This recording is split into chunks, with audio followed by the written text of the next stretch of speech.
प्यारी छात्राओं, class 10th की समस्त छात्राओं का ऑनलाइन क्लासेस में स्वागत है। मैं आपको विज्ञान विषय पढ़ाने जा रही हूँ। विज्ञान विषय के अध्याय प्रकाश का परावर्तन तथा अपवर्तन का मैं प्रारंभ करने जा रही हूँ। आप सभी ध्यानपूर्वक मेरे बताए गए तथ्यों तथा सिद्धांतों को सुनिए और मुख्य बिंदुओं को अपनी नोटबुक में नोट भी कर लीजिएगा। सबसे पहले आप यह जान लीजिए कि प्रकाश क्या है। प्रकाश एक प्रकार की ऊर्जा है। यह एक विकिरण है जो सीधी रेखा में गमन करता है। क्या आपने कभी सोचा है कि हमें अंधेरे में दिखाई क्यों नहीं देता है? क्योंकि वहाँ प्रकाश नहीं होता है। प्रकाश ही वस्तुओं को दृश्यमान बनाता है और प्रकाश ही हमारी आँखों को संवेदित भी करता है। हमारे चारों ओर प्रकाश के बहुत सारे स्रोत हैं और जो सबसे प्रमुख स्रोत है उसके बारे में तो आप जानती ही हैं, वो है सूर्य। सूर्य के अलावा भी प्रकाश के अन्य स्रोत हमारे चारों ओर हैं। जब प्रकाश की किरणें किसी स्रोत जैसे सूर्य, टॉर्च, बल्ब इत्यादि से निकलकर किसी वस्तु पर गिरती हैं तो उससे टकराकर ये हमारी आँखों द्वारा ग्रहण कर ली जाती हैं, तो वह वस्तु हमें दिखने लगती है।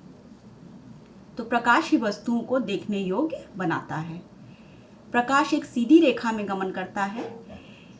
यदि हम प्रकाश के मार्ग में किसी वस्तु को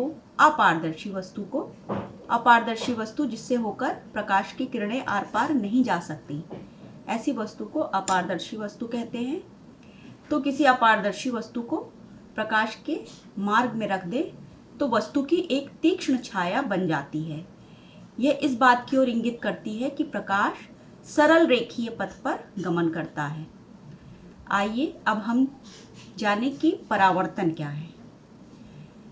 प्रकाश के किसी वस्तु से टकराकर लौटने की क्रिया को प्रकाश का परावर्तन कहते हैं और आपकी स्क्रीन पर भी प्रकाश के परावर्तन की परिभाषा दिखाई दे रही है। जब प्रकाश की किरणें एक अपारदर्शी पॉलिश युक्त पृष्ठ पर आपतित होती हैं तो उसी माध्यम में पुनः लौट जाती हैं। इस घटना को प्रकाश का परावर्तन कहते हैं। फिर से एक बार सुन लीजिए। प्रकाश का परावर्तन, जब प्रकाश की किरणें एक अपारदर्शी पॉलिश युक्त पृष्ठ पर आपतित होती हैं तो उसी माध्यम में पुनः लौट जाती हैं। इस घटना को प्रकाश का परावर्तन कहते हैं। परावर्तन के 2 नियम होते हैं। इन नियमों के बारे में अब हम पढ़ेंगे।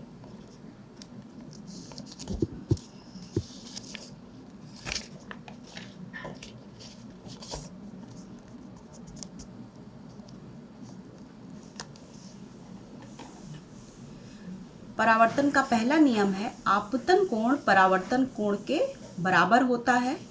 आपतित किरण, परावर्तित किरण तथा आपतन बिंदु पर अभिलंब तीनों एक ही तल में होते हैं। परावर्तन के 2 नियम होते हैं। पहला नियम, आपतन कोण परावर्तन कोण के बराबर होता है। दूसरा नियम, आपतित किरण, परावर्तित किरण तथा आपतन बिंदु पर अभिलंब तीनों एक ही तल में होते हैं। परावर्तन के नियमों को हम चित्र द्वारा समझने की सहायता भी करेंगे।